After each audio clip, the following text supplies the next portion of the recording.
성경 파노라마는 6번째 시간입니다. 6번째 시간. 앞에 제목이 불신이라고 나와 있습니다.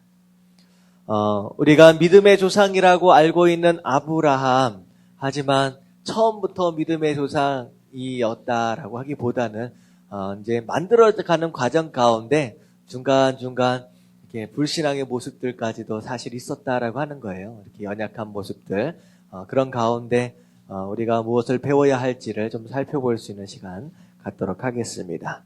자, 불신 6번째 시간인데요. 중심 인물이 아브람 그리고 사레입니다. 아직 아브라함이라고 이런 새로운 이름을 받기 전이고요. 사라라고 하는 새로운 이름을 받기 전이라고 생각하시면 되겠네요. 자, 불신해서 밑에 인간은 한번 같이 한번 읽어보도록 하겠습니다. 시작. 인간은 본질적으로 악한 성품을 가지고 있기에 하나님의 약속을 받아들인 후에도 그것을 거부하려는 특징을 여전히 가지고 있습니다. 인간은 여러 가지 이유를 들어서 하나님의 약속을 거부하고 신뢰하지 못합니다. 여기서 인생의 불행은 시작되고 신앙의 어려움이 나타납니다. 어쩔 수 없는 인간의 연약함을 우리는 아브라함을 통해 보게 됩니다. 여기 우리가 아브라함이 이제 갈대아우를 떠날 때의 상황을 우리가 주일날 예배 때 한번 살펴본 적이 있죠. 분명히 우리가 신앙을 갖기 위해서는 결단이 필요한데 사실 그게 결단이 쉽지가 않습니다. 왜냐하면 현실과 현재와 결국은 우리의 장래에 대한 어떤 그런 부분들, 우리가 눈에 보이는 그런 것들이 하나님의 약속과 더불어 충돌하기 때문이다라고 말씀을 드렸어요. 그래서 그 충돌로 인하여서 무엇을 경험하게 되느냐? 그 안에서 여러 가지 갈등과 뭐가 있다 그랬었죠? 갈등과 긴장감이 존재한다라고 말씀을 드렸습니다. 그래서 사실 그 갈등과 긴장감 가진 가운데 이제 선택을 하게 되는 상황이 이제 신앙이 되는 거고, 이제 그게 이제 하나님 쪽의 약속의 부분을 이제 선택을 하면 이제 신앙이 되는 거고, 그 갈등과 긴장감 가운데 현실을 자꾸 보게 돼서 현실 쪽을 선택을 하게 되면 불신앙이 되는 겁니다. 근데 이제 아브라함도 사실은 이제 고향 땅을 떠날 때에는 신앙을 가지고 믿음을 가지고 하나님의 약속을 붙들고 떠났지만 계속 닥쳐오는 현재의 상황들, 현실적인 상황들을 이렇게 만나게 되면서 어느 정도 이제 타협하게 되고 갈등 가운데 넘어지게 되는 상황들이 아브라함의 삶 가운데 존재했었다라고 하는 것이죠.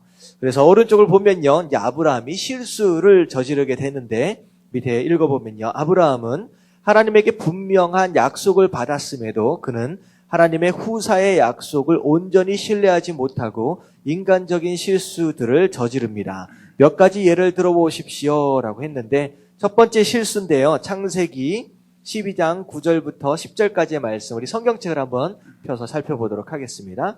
창세기 12장입니다. 쭉 앞에 창세기 12장 9절부터 10절까지의 말씀인데 10절까지의 말씀인데요. 같이 한번 읽어볼게요. 천천히 시작. 점점 남방으로 옮겨갔더라. 그 땅에 기근이 들었으므로 아브라함이 애국에 거주하려고 그리로 내려갔으니 이는 그 땅에 기근이 심하였음이라. 하나님께서 약속하신 가나안 땅 안으로 사실 들어왔습니다. 근데 무슨 이유에선지 점점 이제 가나안 땅에서 이제 멀어지기 시작하는 거예요. 점점 남쪽으로 내려가기 시작합니다. 이제 이렇게 보니까 이제 기근이 들었다. 가나안 땅에 비가 오지 않는 상황. 분명히 축복의 땅이다라고 분명히 약속을 받고서 들어온 땅인데 비가 안 오는 거예요. 그러니까 마음 가운데 이제 어떻게 하냐, 이 상황을 어떻게 견뎌야 되느냐, 여러 가지 혼란과 갈등이 일어났겠지요. 그런 가운데 그래도 이제 풍요로운 땅, 이제 그래도 비가 조금이라도 내리는 땅을 향하여서 남쪽으로 내려가다가 급기야 어디까지 이르렀습니까? 애굽. 그래서 약속의 땅이 아닌 이방 땅인 남방, 무엇으로 점점 내려갔느냐? 애굽으로 점점 내려갔습니다. 라고 적으시면 돼요. 그 가로 안에다가. 자, 여기서 당한 어려움이 무엇입니까? 자, 어려움이 11절에 보시면 11절, 12절 말씀만 같이 한번 읽어볼게요. 다 같이 시작. 그가 애굽에 가까이 이르렀을 때 그의 아내 사라에게 말하되 내가 알기에 그대는 아리따운 여인이라 애굽 사람이 그대를 볼 때 이르기를 이는 그의 아내라 하여 나는 죽이고 그대는 살리리니. 자, 일단은 한번 불신앙의 마음이 들어오니까요. 이것저것 불안한 마음들이 계속 생기는 거예요. 사실 완전히 믿었을 때 가나안 땅을 향하여 떠날 때는요. 완전히 하나님을 믿어버리니까요. 그곳에서 어떻게 살아야 할지, 어떤 환경을 만나면 내가 어떻게 대처해야 될지 이런 것들에 대해서 사실 생각하거나 고민할 필요가 없었습니다. 그냥 고향 땅을 떠날 때는 가라니까 믿고 가야 되겠다. 그래서 떠나고 말았어요. 별로 생각이 복잡해지지 않았습니다. 근데 애굽 땅으로 내려갈 때는 신앙을 떠나서 불안한 마음 가운데 자기 스스로 어떻게 해야 하면 먹고 살까를 스스로 생각하는 가운데 떠나니까 고향 땅을 떠날 때와는 완전히 사뭇 다른 모습을 보이게 되는 거예요. 이것저것 고민할 내용들이 계속 들어오게 되는 겁니다. 심지어는 자기 와이프가, 자기 아내 사례가 이쁘다라고 하는 것까지도 이게 이제 불안해지는 거예요. 그래서 어떻게 했어요? 맨 처음에 내려가서 너희 만약에 내가 너희 남편이다라고 하면 나를 죽이고 너를 뺏어가지 않겠느냐라고 얘기를 하는 거예요. 그래서 뭐라고 얘기하느냐? 12절, 13절 이렇게 보면 원하건대 그대는 나의 누이라 하라. 그러면 내가 그대로 말미암아 안전하고 내 목숨이 그대로 말미암아 보존되리라 하니라. 결국은 사실은 어떻게 보면 먼 누이일 수도 있을 것 같아요. 그때 당시에는 친족들끼리 결혼을 했으니까 어떻게 보면 누이일 수도 있을 것 같은데 결국은 아내가 아니라 누이라고 하라라고 얘기를 합니다. 근데 어떻게 보면 임시방편으로 목숨은 살 것 같지만 결국은 무엇을 예고하는 선택이었느냐? 아내를 결국은 어떻게 돼요? 빼앗겨버릴 수밖에 없는 선택을 그냥 처음부터 시작을 한 거예요. 그러니까 자기가 살기 위해서 아내를 뺏긴다라고 할지라도, 그러니까 아내를 뺏긴다라고 할지라도 자기가 살 수 있으면 된다라고 하는 선택을 처음부터 이제 하게 된 것이요. 결국은 14절, 15절, 16절 쭉 내려가면서 이제 무슨 일이 벌어지냐? 실제로 애굽 땅에 내려갔더니 결국은 아내를 빼앗김을 당합니다. 눈 뜨고서 그냥 아내를 뺏기는 거예요. 그랬을 때 하나님께서 아브라함을 사랑하십니다. 그런 가운데 사실은 그 애굽에 있는 바로 왕이 잘못한 게 하나도 없습니다. 어떻게 보면 왕으로서 그냥 누이라고 하니까 데려다가 이제 아내 삼으려고 데려왔잖아요. 어떻게 보면 크게 잘못한 것이 아닌데 오히려 애굽 바로 왕이 하나님으로부터 혼을 나게 돼요. 그래가지고 결국은 이제 하나님한테 혼나서 이제 사례를 돌려보내주게 되고 그리고 이제 아브라함과 사라는 그 땅 가운데서 이제 많은 재물들을 또 많이 이제 받아가지고 나오게 되는 상황이 바로 20절까지 내용입니다. 자, 그래서 이제 어떤 어려움을 당하게 되느냐? 아내를 빼앗겨버리는 그런 경험을 당하게 되지요. 그래서 이제 그렇게 이제 실수를 한번 하는 것으로 인하여 그런 어려움을 당했지요. 자, 두 번째 실수가 무엇이냐? 자, 한 번의 실수를 아브라함은 또 반복하여 어디로 이사합니까? 이게 이제 또 반복했다라고 하는 말과 더불어 똑같아요. 20장을 한번 가보십시오. 20장 1절 말씀 같이 한번 읽어보도록 하겠습니다. 20장 시작. 아브라함이 거기서 네게부 땅으로 옮겨가 가데스와 술 사이 그랄에 거류하며. 어디 땅으로 옮겼어요? 네게부 네게부 땅으로 옮겼다. 그래서 가데스와 술 사이 그랄에 거주하였다라고 하는 거예요. 사실 여기서는 이제 바로를 만난 게 아니라 그쪽 지방의 왕인 이제 아비멜렉이라고 하는 그랄 왕을 이제 만나게 되지요. 근데 거기에서 똑같은 상황의 가운데 똑같은 실수를 저지릅니다. 또 내려가서 네가 이쁘니까 뭐라고 하라? 또 누이라 하라라고 얘기를 해요. 그래서 결국은 그 상황 가운데서 또 이제 하나님께서 은혜로 또 아내를 다시 되찾아오는 일이 바로 20장 안에서 똑같이 일어납니다. 그래서 여기서 행해란 동일한 실수로 어려움을 당하는데 그것은 무엇입니까? 동일한 실수로 인하여 똑같이 아내를 잃을 뻔했었다라고 하는 거예요. 자, 이게 이제 아내를 누이다라고 하는 것으로 인하여 아내를 두 번이나 빼앗길 뻔했어요. 근데 저는 이제 아브라함의 인격적인 면을 좀 생각을 해볼 수 있을 것 같아요. 믿음의 조상이다라고 얘기를 하지만 여러분들 만약에 사례 입장이 됐다라고 생각해 보세요. 사례. 자기 목숨 한번 살라고 어떻게 해요? 아내를 판 거예요, 거의. 자기 살아보겠다고 자기 아내를 판 거예요. 한마디로 말해서 요즘 이 영화 같은 데나 드라마 같은 데서 이제 보는 것처럼 여자친구랑 남자친구랑 이렇게 쭉 가다가 어떻게 돼요? 깡패를 딱 만나니까 그냥 여자친구 냅두고 도망간 거나 비슷한 상황이에요. 자, 이런 남자랑, 이런 남편이랑 산다라고 한다면 어떻겠습니까? 이게 믿을 만한 남자입니까? 아니면 빨리 갈아치워야 합니까?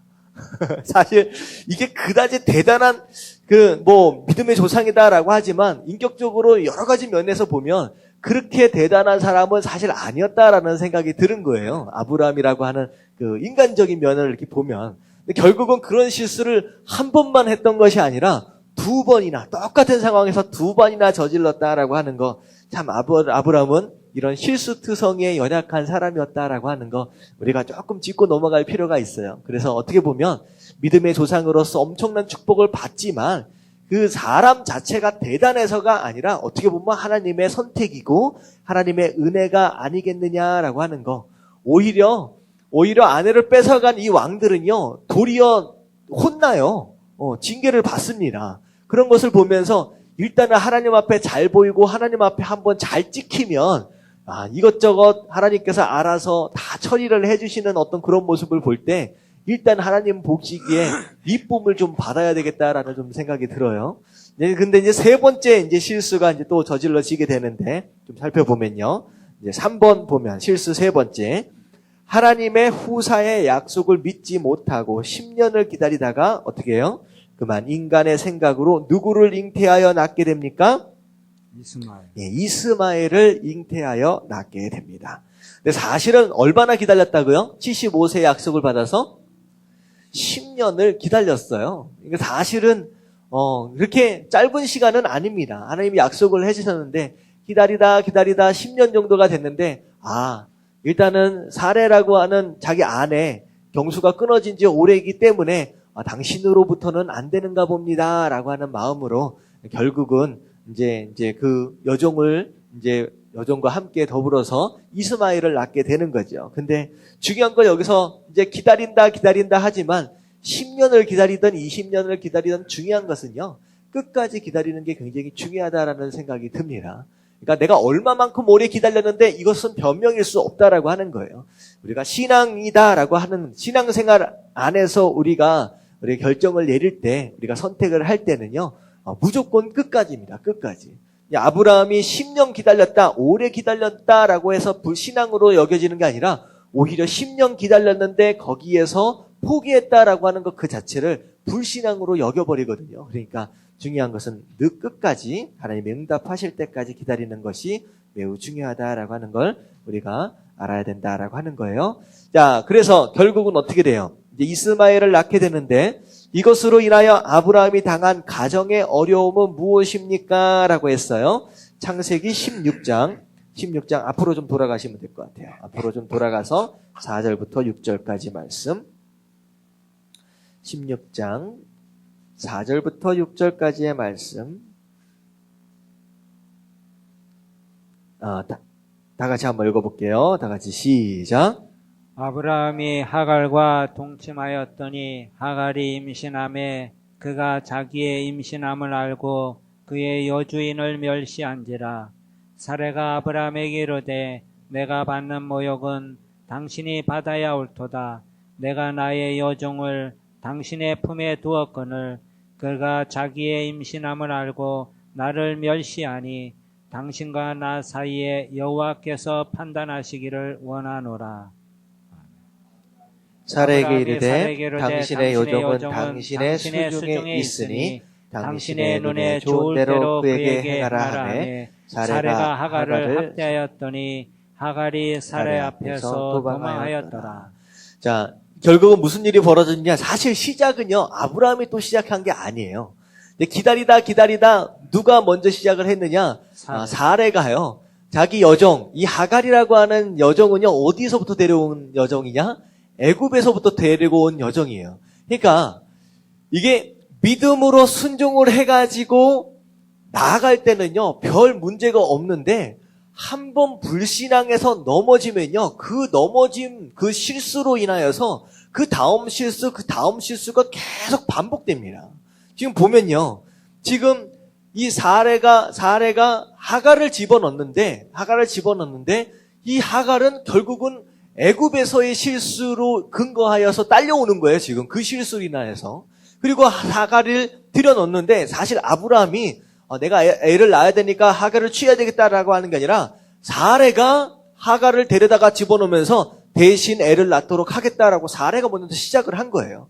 그랬더니 이 하갈이 이제 제정신이 아닌 거죠. 애를 딱 보고 여주인은 애를 못 빼니까 이제 자기가 얼마나 대단한 게 된 것처럼 오히려 이제 여주인을 무시하기 시작합니다. 그랬더니 이제 사례가 뭐라고 합니까? 아브라함을 찾아가서 당신 책임입니다라고 얘기를 하는 거예요. 사실 이거 누구 책임이에요? 사례 자기 책임이에요. 자기가 시작을 했거든요. 이런 방법이라도 해가지고 아이를 낳아야 되는 것이 아니냐, 자기 책임이거든요. 근데 이 책임을 아브라함에게 돌려버리는 거예요. 하여튼간 그래가지고 결국은 하갈이 쫓겨나는 상황이 벌어집니다. 그리고 나중에 이제 21장에 가면 이제 결국은 이 하갈이 도망쳤거든요. 하갈이 이제 애를 뵌 상태에서 하도 이제 사례가 못 살게 하니까 나 못 살겠다고 도망가요. 그런 가운데 다시 또 돌아옵니다. 다시 돌아오는데 결국은 이스마엘에 나서 이스마엘이 또 누굴 괴롭혀요? 나중에 이삭을 괴롭혀요. 21장에 쭉 가면 이삭을. 하여튼간 그게 결국은 해가지고 이제 하갈이 이스마엘과 더불어서 이제 집을 나가게 되는 거죠. 나가게 되는 상황이 벌어집니다. 근데 결국은 이런 것들이 반복되는데요. 이게요, 사실 여기서 끝났으면 좋은데 이게 끝나지 않습니다. 오늘날에 이르기까지 지금 계속 반복되고 있는 게 지금 이스라엘 그 근방에 있는 가자지구나 이 근방에 있는 수많은 전쟁들 있잖아요. 지금 요즘에 얼마 전에 또 시작을 했거든요. 그래가지고 지금 몇십 명 죽었다라고 하는데 몇백 명 죽었다라고 얘기가 또 나옵니다. 그래서 뉴스에 나오는데 막 미사일 쏘고 난리가 나는데 사실 거기에 대한 전쟁이요, 여기서부터 시작된 거예요. 이스마엘의 후손들과 이삭과의 전쟁입니다.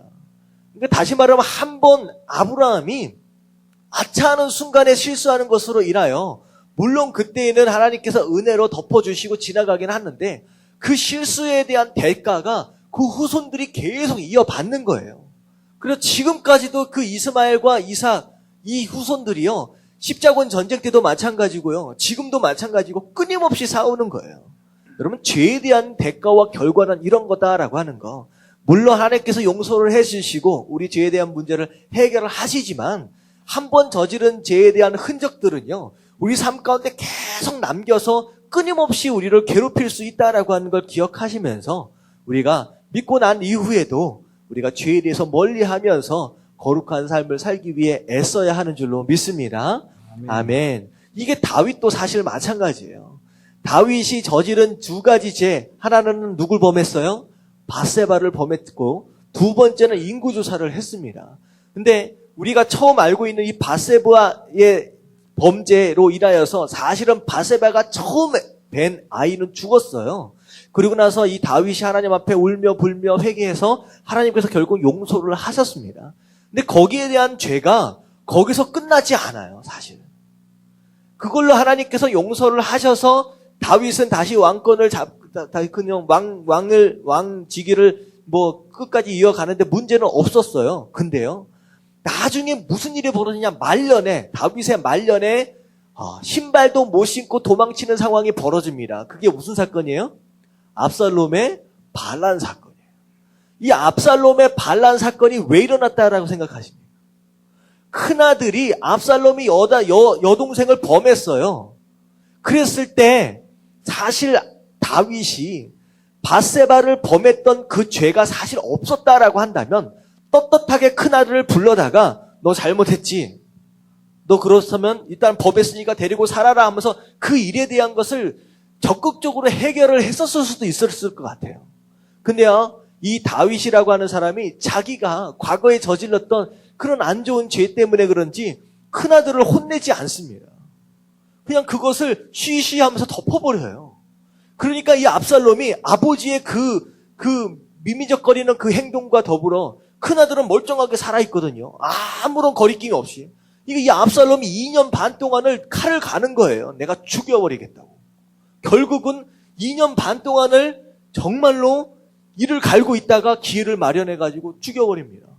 그리고 나서 나중에 도망쳐 나갔다가 결국은 이 압살롬이 끝까지 아버지에 대해서 나쁜 감정을 계속 품고 있다가 결국은 반란을 일으켜서 아버지를 죽이겠다라고 하는 상황이 벌어집니다. 그래서 이 압살롬이 정권을 차지하게 하기 위해서 벌이는 그 짓이 어떤 짓이었는지 아세요? 벌건 대낮에 옥상에다가요, 국민들이 다 보는 앞에서 옥상에다 텐트 하나 쳐놓고요, 아버지는 지금 신발 실을 겨를 없이 도망갔거든요. 그러니까 사실 후궁들을 다 남겨놓고 도망갔어요. 그러니까 그 주변에 있는 군사들, 장군들이 생각할 때, 압살롬 왕자요, 당신은 어차피 왕과 부자지간 아닙니까? 아무리 싸우다가도 아빠 죄송합니다, 아버지 죄송합니다 한번 해버리면 다시 합쳐지는데 우리는 그렇지 않습니다. 우리는 반란을 일으켰기 때문에 우리는 다 죽습니다. 당신과 아버지가 완전히 갈라선 것을 우리로 하여금 알게 해주세요라고 해서 무슨 일을 저지르냐? 놔두고 간 후궁들과 더불어서 옥상에서 전부 다 강간을 합니다. 사람들이 다 보는 앞에서. 그러니까 아버지와 아버지 다윗과 나는 완전히 끝난 사이다라고 하는 걸 국민들에게 다 보이는 거예요. 그러니까 그런 성적인 잘못된 죄를 한번 저지르니까 그게 멈추지 않고 계속 아들들까지 계속 내려가는 거예요. 그게 어디까지 내려가는지 아십니까? 솔로몬까지 내려가요. 솔로몬은요, 궁녀만요, 자기 처만요, 1000명이었어요. 그러니까 이게 아버지가 그런 죄를 잘못 저지른 것을 인해 계속 그 죄가 내려가는 거예요, 대대손손. 이런 이런 게 벌어지는 겁니다. 아브라함도 사실 마찬가지예요. 한 번 실수해서 잘못했습니다라고 끝난 것 같지만 그게요, 오늘날까지 몇천 년을 걸러서 지나가면서 후손들이 계속 아픔을 겪고 있는 거예요. 마찬가지예요. 그리고 우리가 죄에 대해서 용서를 함을 받았지만 우리가 우리 삶 가운데 있어지는 모든 죄들에 대해 결국은 대가를 지불하게 될 수 있는 상황이 벌어질 수도 있다라고 하는 거, 여러분 염두에 주시고 여러분들 죄와 피 흘리기까지 싸울 수 있는 저와 여러분들 되시길 주님의 이름으로 축원합니다. 아멘. 자, 그래서 밑에 아브라함의 한번 같이 한번 읽어볼게요. 시작. 아브라함의 인간적인 실수는 육적인 생각에서 나오는 것으로 하나님에 대한 불신에서 발생한 것입니다. 이것은 아브라함으로 하여금 부부와 자녀와 가정과의 갈등을 낳게 했고 그것으로 고통을 당했습니다. 이런 모습은 오늘 우리에게도 있습니다. 한 조상이면서도 약속의 아들인 이스라엘의 이삭의 후예들과 인간의 아들인 이스마엘의 후예들은 지금도 갈등하면서 싸움을 계속하고 있습니다. 네, 지금 방금 말씀드렸다시피 이삭의 후예들과 이스마엘의 후예들이 지금 수천 년을 거쳐가면서 피 흘리기까지 싸우고 있다라고 하는 거, 이거 사실 이게 아브라함 이때의 한 번의 실수로 말미암아 이런 일들이 계속 반복되고 있다라고 하는 것입니다. 자, 그래서 이 밑에 내려가 보면 두 마음 나오는데요. 사람에게는 언제나 두 마음이 서로 대적하여 싸우고 있습니다. 저는 이것을 갈등이다라고 얘기를 했어요. 갈등이다. 그리고 하나는 악이요, 하나는 선입니다. 악은 인간적인 욕심에서 나온 것이고, 욕심에서 온 것이고, 선은 하나님으로부터 온 것입니다. 이 둘은 원수 관계로 서로 공존할 수 없고 대적하며 계속해서 갈등과 불화를 낳습니다. 아브라함에게 있는 인간적인 마음과 하나님이 주신 믿음의 마음은 서로 갈등하면서 아브라함의 삶을 불편하게 합니다. 힘들지만 인간적인 마음을 거부하면 우리는 비로소 자유하며 하나님과 화목할 수 있습니다. 이러한 두 마음은 약속을 받은 그리스도인에게도 계속되어 육체의 일과 성령의 일 사이에 갈등하게 만듭니다. 라고 해서 이 두 가지 상황, 성령의 일과 성령의 일과 세상의 일, 그리고 악의 것과 선의 것, 하나님의 뜻과 인간적인 것들이 끊임없이 우리 삶 가운데 충돌하면서 계속적으로 갈등하게 만드는 상황, 그 가운데, 그 두 가지 마음 가운데 한쪽을 선택을 해야 된다라고 하는 거예요. 자, 그래서 이것이 오늘 우리에게 주는 영적인 의미는 무엇입니까? 라고 되어 있는데, 갈라디아서 4장 이 뒤에 말씀 한번 쭉 살펴볼게요. 갈라디아서 찾아보겠습니다.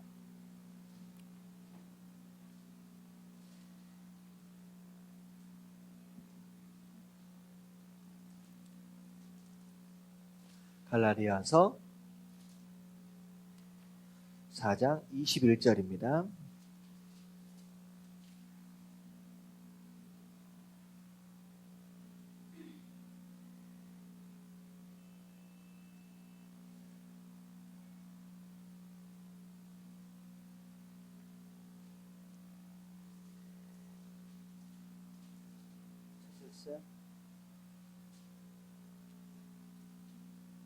자, 4장 21절부터 31절까지의 말씀인데 한번 같이 한번 읽어볼게요.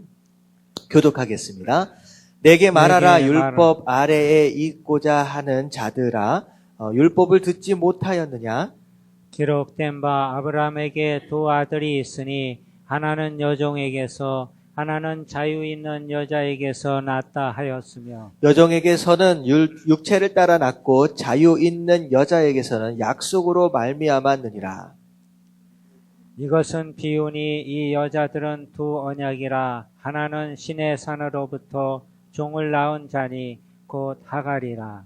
이 하갈은 아라비아에 있는 신의 산으로서 지금 있는 예루살렘과 같은 곳이니 그가 그 자녀들과 더불어 종노릇하고 오직 위에 있는 예루살렘은 자유자니 곧 우리 어머니라. 기록된 바 잉태하지 못한 자여 즐거워하라. 산고를 모르는 자여 소리질러 외치라. 이는 홀로 사는 자의 자녀가 남편 있는 자의 자녀보다 많음이니라 하였으니 형제들아 너희는 이삭과 같이 약속의 자녀라. 그러나 그때의 육체를 따라 난 자가 성령을 따라 난 자를 박해한 것 같이 이제도 그러하도다. 그러나 성경이 무엇을 말하느냐? 여종과 그 아들을 내쫓으라. 여종의 아들이 자유 있는 여자의 아들과 더불어 유업을 얻지 못하리라 하였느니라. 같이 봉독합니다. 그런즉 형제들아 우리는 여종의 자녀가 아니요 자유 있는 여자의 자녀니라. 자, 이제 갈라디아서는 이걸 영적인 의미로 이제 살펴본 거예요. 하갈은 결국은 누구였었냐? 여자, 종이었다라고 하는 것이고, 이제 사라는 이제 자유인이었다라고 하는 거예요. 그래서 결국은, 이제 불신앙의 선택이었던 이제 하갈로부터 나왔던 그 이스마엘, 결국은 우리가 종의 자녀다라고 하는 거죠. 종의 자녀. 그러니까 율법에 의해서 율법에 종된 어떤 그런 부분으로 인하여 낳게 된 그런 자녀의 모습들. 그게 바로 우리의 육체의 선택일 수 있다라고 하는 거. 그리고 이제 자유인의 몸에서 난 이삭. 결국은 하나님의 약속으로부터 나온 아들이다라고 하는 거. 그래서 우리가 이제 선택을 할 때에 이제 믿음으로 선택을 할 경우에 하나님의 아들, 아니 하나님의 약속으로부터 온 이삭을 우리가 선택할 수 있어야 된다라고 하는 어떤 그런 영적인 의미를 이제 얘기를 하고 있는 것입니다. 자, 그래서 이 밑에를 좀 읽어보면요. 육신의 생각은 사망이요. 영의 생각은 생명과 평안입니다. 우리의 마음이 자유하지 못한 것은 두 아들을 키우고 있어서입니다. 그러니까 우리 마음 가운데 두 가지 아들이 함께 성장을 하고 있다라고 하는 거예요. 하나는 이스마엘이고 하나는 이삭. 하나는 종의 아들이고 하나는 약속의 아들이다라고 하는 거예요. 이 두 가지 아들이 함께 이제 공존하고 있다라고 하는 거예요. 이삭과 이스마엘은 서로 공존할 수 없는 대적의 관계예요. 이제 선택을 해야 된다는 거예요. 두 가운데 갈등의 관계입니다. 힘들더라도 고통스럽더라도 아브라함처럼 한 자녀로 통일해야 합니다. 아무리 힘들어도 우리는 하나님의 약속을 선택해야 합니다. 이제 이스마엘을 쫓아냈던 것처럼 이삭을 선택해야 된다는 거예요. 두 개를 같이 한 집안에 놔두고서 계속 갈등을 하고 있으면 쉽지 않다라고 하는 거. 아브라함처럼 이스마엘을 쫓아내고 이삭을 딱 선택해야 되는 그런 결단이 우리 삶 가운데 필요하다라고 하는 것입니다. 인간적인 미련과 정이 있더라도 인간적인 것에서 나온 것이면 그것을 포기해야 합니다. 그것이 우리의 마음을 평안케 하는 길입니다. 그렇잖아요. 이스마엘도 난 자식이잖아요. 이제 비록 하갈이지만 아브라함의 자녀거든요. 아들이거든요. 근데 정 때문에 이제 인간적인 그런 마음 가운데 그래도 내 자식인데라고 계속 홀드하고 있었다라고 한다면 끊임없이 이 가정은 불화와 이 싸움과 이게 끊어지지 않을 거라는 거죠. 그러니까 아브라함이 이제 쫓아냈다라고 하는 그런 부분에 대한 결단이 필요하다라고 하는 거예요. 오늘도 나의 마음을 유혹하는 불신적인 이스마엘과 같은 인간적인 마음은 없는지 살펴보고 그것에 이끌리지 않도록 해야 합니다. 그래서 내 마음 가운데 육신으로 인하여서 선택되어진 바로 그런 이스마엘과 같은 육신의 아들 그런 것들이 있지 않는지 돌아보고 내 마음 가운데서는 이 두 가지 마음이 이스마엘과 이삭이 끊임없이 싸우도록 두지 말고 한쪽을 선택을 해야 된다라고 하는 거예요. 누굴 선택하라는 거예요? 이삭. 약속의 아들인 이삭을 선택을 해야 내 삶 가운데 끊임없는 이런 충돌과 이런 갈등 현상이 이제 없어질 수 있다라고 하는 것입니다. 그래서 신앙생활 하면서 자꾸 뭐 갈등하는 상황이 있어요. 내가 어떻게 해야 되나? 내가 어떻게 해야 되냐? 교회를 나가느니? 내가 어떤 선택을 하느니? 자꾸 갈등 현상이 나타나는 이유는 뭐냐면 내 안에 자꾸 이스마엘과 이삭이 계속 싸우도록 내버려 두기 때문이에요. 근데 결국은 그런 갈등으로부터 자유할 수 있으려면 누굴 빨리 쫓아내야 돼요? 이스마엘. 육신의 아들인 이스마엘을 빨리 쫓아내고 아예 이삭을 선택을 해버리면 가정이 평화로운 거예요. 그러니까 내 삶 가운데 자꾸 이것저것 선택함에 있어서 갈등하지 마시고 빨리 육신적인 생각 이스마엘은 쫓아내버리고 이삭만을 내 삶 가운데 내 가정 안에 두고 그 이삭을 잘 키워나갈 수 있어야 된다라고 하는 거 기억하면 좋을 것 같습니다. 자, 그래서 아브라함 결국은 믿음의 조상이다라고 하는 아브라함 얼마나 많은 실수를 했는지 모르겠습니다. 어떻게 보면 첫 번째, 두 번째 실수는 똑같은 실수를 반복해요. 이제 사실 어리석은 실수지만 어떻게 보면 인간적으로 참 이제 비겁한 실수입니다. 이제 아내를 자기 살자고 포기한 거예요. 그런 실수까지 저질렀던 이 아브라함. 그리고 10년 정도 기다리다 결국은 포기했었거든요. 근데 하나님이 은혜로 또 이삭을 또 낳게 해주셔서 또 끌고 가시잖아요. 이렇게 크게 여러 번 실수를 했음에도 불구하고 사실은 아브라함도 똑같이 우리와 더불어 연약한 사람에도 불구하고 하나님의 선택과 은혜로 말미암아 이제 믿음의 조상까지 점점 성장을 해가면서 급기야 이삭을 하나님 앞에 딱 바치는 그런 상황으로 인하여서 하나님이 그래 너는 의롭다. 그래 네가 믿음이 있다라고 하나님께서 하나님께 의롭다 여김을 받는 그런 사람이 이제 되어집니다. 그래서 우리도 이제 생각할 때 신앙생활 할 때 아브라함처럼 실수들이 있을 수 있어요. 어쩔 때는 자빠지기도 하고 어쩔 때는 이스마엘을 막 낳기도 하고 이런 상황이 된다라고 할지라도 끝까지 포기하지 마시고 끝까지 하나님 말씀에 순종하면서 따라가다 보면요. 조금씩 우리 안에 있는 이삭이 자라나가요. 그리고 우리 안에는 믿음이 자꾸 자라나서 결국은 우리도 아브라함처럼 믿음의 조상이 될 수 있다라고 하는 거 기억하시면서 끝까지 말씀 따라 순종하며 나아갈 수 있는 저와 여러분들 되시길 주님의 이름으로 축원합니다. 아멘. 아멘.